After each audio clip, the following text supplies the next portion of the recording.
నమస్తే, welcome to our channel. నేను సిరి. దేవాదాయ శాఖ అసిస్టెంట్ కమిషనర్ శాంతి గురించి అనేక వార్తలు అయితే మనం వింటూనే ఉన్నాం ఈ కొద్ది రోజుల నుంచి వెళ్ళి. అయితే ఇప్పుడు కూడా కొన్ని కొత్తవి, అంటే ఆయన తన మీద విచారణ జరుగుతున్న కొద్ది అధికారులు అయితే చాలా విషయాలు అయితే తన గురించి బయటపెడుతున్నారు. సో అవన్నిటి గురించి వివరించడానికి మనతో పాటు ఉన్నారు TDP official spokesperson Suryadevara Latha garu. నమస్కారం మేడం. మనం శాంతి గురించి అంటే వింటూనే ఉన్నాం కొన్ని రోజుల నుంచి వెళ్ళి. ఆమె దేవాదాయ శాఖ అసిస్టెంట్ కమిషనర్ అయ్యుండి కూడా తను చేసిన అవినీతి వాటి గురించి, ఆ భూములు తక్కువ ధరకి వేరే ఆ నేతలకు ఇవ్వడమే కావచ్చు, అదంతా కూడా ఇంకా అధికారులు అయితే విచారణ జరుపుతున్న కొద్దీ ఇంకా కొన్ని విషయాలు కూడా బయటకు వస్తున్నాయి. సో అసలు ఏంటి శాంతి ఎందుకు ఇలాంటివన్నీ చేసిందంటారు? అసలు ఇప్పుడు శాంతి అంటే స్వామి భక్తి చాటుకోవాలనేది అయితే ఆవిడ గట్టిగా నిర్ణయించుకున్నట్టే కనపడుతుంది. అంటే వైసీపీ గవర్నమెంట్లో తనకి ఆ పోస్ట్ వచ్చిందని ఉమ్మడి వైజాగ్ జిల్లాల్లో అన్నిట్లో కూడా, అంటే విశాఖ జిల్లాలన్నిట్లో కూడా ఆవిడ టెంపుల్స్ మీద ఆధిపత్యం చలాయించాలనే కానివ్వండి, అవన్నీ చేస్తూ ఆవిడ తక్కువ ప్రభుత్వం నుంచి 20,000కి ఎకరం లీజు, అంటే టెంపుల్కి ఇవి షాప్స్ ఉంటాయి కదా, ఆ పెద్ద పెద్ద టెంపుల్స్లో ఉన్న షాప్స్కి ఎకరానికి 20,000కి ఈవిడ లీజుకి ఇస్తున్నట్టు. అది సబ్ లీజ్ వాళ్ళు అంటే 1 మంత్కి 20,000, 1 మంత్కి 20,000. అది సబ్ లీజ్ వచ్చి 1 మంత్కి 2 lakhs కింద వాళ్ళు వేరే వాళ్ళకి ఇచ్చుకోవటం. అంటే అప్పుడు దేవాదాయ ఇప్పుడు ఎంత నష్టం చేకూరింది ఇక్కడ. అంటే వాళ్ళు ఏంటంటే వైసీపీకి చెందిన వాళ్ళకందరికీ కూడా ఇట్లా ఇచ్చేసేయటం జరిగింది. అది 11 సంవత్సరాలకి లీజ్ ఇచ్చారు. 11 సంవత్సరాలకి లీజ్ ఇవ్వటం అనేది జరిగిపోయింది. అది కూడా ఏంటంటే ఓపెన్గా ఆప్షన్ అని పెట్టి అందరినీ పిలవాలి అక్కడ. సో అలాంటిది కూడా ఏం జరగట్లేదు. ఆ డేట్ పెట్టరు, ఏం పెట్టరు. ఎప్పటికప్పుడు అనుకుంటే వాళ్ళు అనుకున్నంత రోజే అది పాస్ చేసేస్తున్నారు ఆ జీవో కూడా. సో ఎవ్వరికి కూడా అవకాశం లేకుండా ఉంది. సో అది ఎవరైతే వైసీపీ నాయకులు ఉంటారో, ఎవరైతే ఆవిడ ఇప్పుడు అంటే విజయసాయిరెడ్డి మనుషులు అవ్వచ్చు, ఇలా ఎవరైతే ఆయనకి చెప్పి ఒక రికమెండేషన్తో వస్తారో వాళ్ళకి కావాల్సినట్టు ఈవిడ ఇచ్చేయటం. సో ఈవిడ కమిషన్ ఈవిడ తీసుకోవటం. సో ఆవిడ లేకుండా ఉంటే ఆవిడకి అంత ఆస్తులు ఎలా వస్తాయి? అంతా కూడా భూ కబ్జాల మీద నడిచిందంటారా మేడం? అంటే దేవాదాయ శాఖకి సంబంధించిన భూముల మీదే ఇంత సంపాదించిందంటారా? దేవాదాయ శాఖలో మొత్తం ఆవిడ సంపాదించిందంతా కూడా ఈ రకంగా సంపాదించిన ఆస్తులు. సో ఆవిడ ఇల్లు కానివ్వండి, ఆవిడకున్న ఆస్తులే కానివ్వండి, ఇవన్నీ చూస్తే ఈవిడికి మామూలుగా జీతం తీసుకునే ఎంప్లాయీ లాంటిదే. సో అంతే ఉంటుంది కదా, కాకపోతే ఫెసిలిటీస్ ఉంటాయి, అంతకు మించి ఏమి ఉండదు కదా. కానీ ఇక్కడ అన్నీ కూడా ఆవిడ కమిషన్ బేసిక్ అయిపోయింది. మీకు అది చేస్తున్నాను, సో నాకేమి ఇస్తారు అనేటట్టు. సో వాళ్ళకు వచ్చే ఆదాయంలో ఈవిడికి కమిషన్ ఇవ్వటమే కానివ్వండి, ఈ రకంగా ప్రతిదీ కూడా. అంటే తనకి ఇంకా బ్యాక్గ్రౌండ్ విజయసాయిరెడ్డి గారు ఉన్నప్పుడు, ఆయన అండదండలు ఈవిడికి ఉన్నప్పుడు ఎక్కడ ఎవరికి భయపడాల్సిన పని లేదు. ఆ రకంగానే ఎవరికి భయపడే పని లేదు. సో అక్కడ ఉమ్మడి జిల్లాలంతా ఈవిడ పెత్తనం నడిచేటట్టు మొత్తం ఈవిడ చేసిన అరాచకం ఆ రకంగా చేయటం జరిగింది. సో దీనికి అంతటికీ కూడా విజయసాయిరెడ్డి గారి సపోర్ట్ అనేది తనకు బాగా దొరికింది అక్కడ. సో ఇలాంటి దేవాదాయ భూములు కానివ్వండి, ఇంకా దేవాదాయ వేరే రకమైన ఆదాయాలే కానివ్వండి, ఇవన్నీ కూడా దేవుడి సొమ్ముని యథేచ్ఛగా ఆవిడ లూటి కొట్టడం అయితే జరిగింది. ఆ రకంగా సంపాదించిన సొమ్ములతోనే ఆవిడ ఇల్లు కానివ్వండి, ఆవిడ ఆస్తులు కూడా చూసుకుంటే గతంలో అంత ఉండేది కాదు. సో ఇప్పుడు అంత ఆస్తులు ఎలా వచ్చాయి, ఏ రకంగా సంపాదించింది? ఆమె జీతం కూడా చాలా తక్కువ జీతమే ఉంది. మనం తనే చెప్పింది ఆ జీతం ఇంతే ఇదే అని. మరి 3 కోట్ల రూపాయల ఇల్లు విల్లా ఎలా కొనుక్కుంది? అసలు అది కూడా చాలా తక్కువ పీరియడ్లో మనం చూస్తున్నట్టయితే ఆమె జాయిన్ అయింది 2021 నుంచి ఇప్పటి వరకే అనుకుంటే 4 సంవత్సరాలలోనే ఇంత సంపాదించడం సాధ్యం అవుతుందా అని చెప్పేసి అందరిలో ఒక ప్రశ్న కూడా. తను ఇంకా అట్లా అనుకుంటే వాళ్ళ హస్బెండ్ సరే తనకి పలుమార్లు ఫ్యామిలీ డిస్టర్బెన్స్లు ఉన్నాయి, డైవర్స్లు ఉన్నాయి. సో వాళ్ళేదో పెద్ద ఉద్యోగస్తులు కాదు. ఒకవేళ భర్త సంపాదించాడు ఇంకొకటి అని చెప్పుకోవడానికి అది కూడా లేదు. సో ఇంకెలా మహా అయితే ఎంత జీతం వస్తుంది? తను 1,00,000 రూపాయలు ఉండొచ్చు, 50 లక్షల లోపల ఉంటుంది.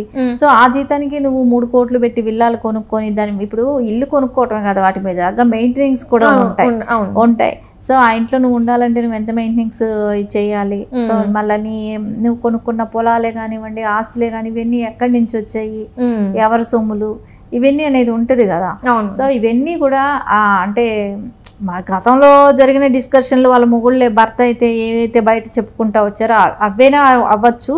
సరే లేకుండా ఉంటే ఈ దేవాదాయ భూములు అనేది మనకు పక్కా ఎవిడెన్స్ కనపడుతుంది కదా, ఆవిడ చేసిన లూటీలంతా కూడా ఇప్పుడు పక్కా ఎవిడెన్స్ కనపడుతున్నాయి కాబట్టి ఇవన్నీ కూడా ప్రభుత్వ భూములు కానివ్వండి, దేవాదాయ సొమ్ములన్నీ కూడా ఆవిడ ఈ రకంగా కాచేయటం జరిగింది. అంటే ఇప్పటి వరకు కూడా మీరు అన్నట్టు మరి నిజంగానే విజయసాయిరెడ్డి గారు ఆమెకి ఆ పోస్టింగ్ ఇప్పించింది ఆయన వల్లే వచ్చిందని చెప్పేసి కొన్ని వార్తలు వస్తున్నాయి. ఆయన వేయించుకుంది కూడా ఇవంతా ఈ భూములన్నింటినీ కూడా తను చేజెక్కించుకోవడానికి తన మనిషి ఒకరు ఉండాలి అని చెప్పేసి అలాంటివి చేశారని కూడా కొన్ని వార్తలు వస్తున్నాయి. మరి ఇందులో వాస్తవం ఉందంటారు? ఉంటుంది కదా, ఎందుకంటే ఆయన్ని ఇప్పుడు జగన్మోహన్ రెడ్డి వైజాగ్లో ఆయనకు అక్కడ ఆ ప్రాంతంలో ఉండమని చెప్పి ఆయన్ని పెట్టడం జరిగింది, విజయసాయి రెడ్డి గారిని ఆ ప్రాంత ఇదంతా చూసుకోమని. ఎందుకంటే ఆయన కూడా ప్రీ ప్లాన్డ్గా అక్కడ కబ్జాలు చేయడానికి విజయసాయి రెడ్డి గారిని అక్కడ ఉంచడం, ఎందుకంటే అవన్నీ కూడా బయటపడ్డాయి కదా. సిఎస్ గారు ఆయన కూడా అసైన్ భూములు ఉన్నాయి 2,000 కోట్లది బయటపడటమే కానీ దానిలో భారతిరెడ్డి గారి ఇన్వాల్వ్మెంట్ కానీ ఇవన్నీ బయటపడ్డాయి. సో అవన్నిటికీ ఇన్ఛార్జ్ లాగా ఆడ పెట్టడం జరిగింది విజయసాయి రెడ్డి గారిని.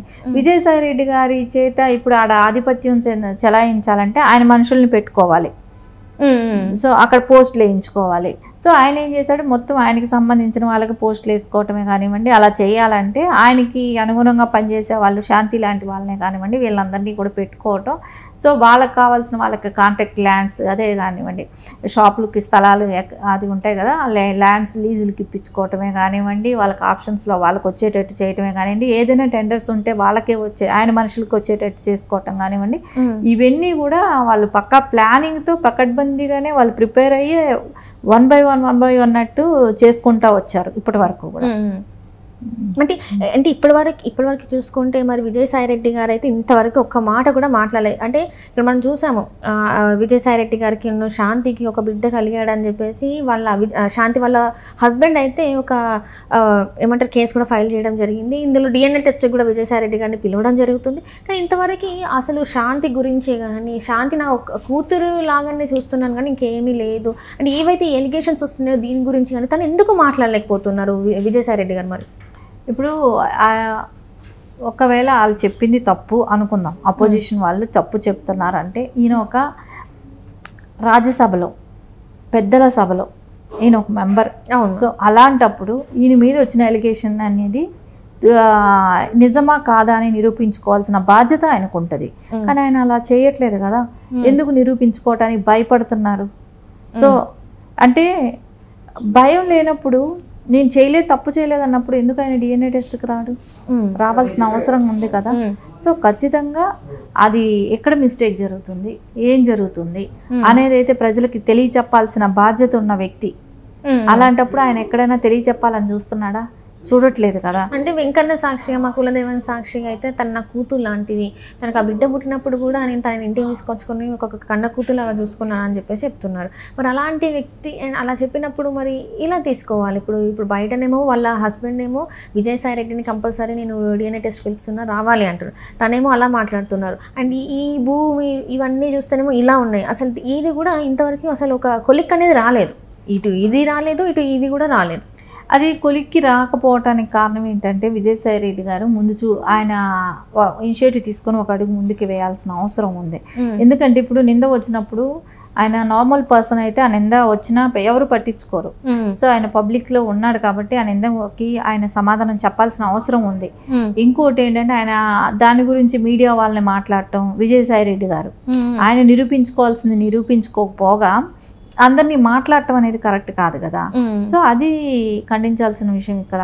సో నువ్వు ఇప్పుడు నీ మీద ఎలిగేషన్ వచ్చింది, దాన్ని ఎలా క్లియర్ చేయాలి, దానికి ఎక్కడ ఎవరు దాన్ని క్రియేట్ చేశారు, వాళ్ళ హస్బెండ్ని మీద ఒకవేళ తప్పు నా మీద లేనిపోని నింద వేస్తున్నారు అన్నప్పుడు నువ్వు పోలీస్ కంప్లైంట్. సో అతను నా మీద కావాలని ఎలిగేషన్ వేస్తున్నాడు, పరోనెస్ట్ దావా వేయచ్చు. సో ఎందుకు వెనకాడుతున్నారు? సో అతను ఎలిగేషన్ స్టార్ట్ చేశాడు, సరే నువ్వు అదే DNA టెస్ట్కి ఒక్కసారి నిరూపించుకోవటానికి ఎందుకు భయపడుతున్నారు?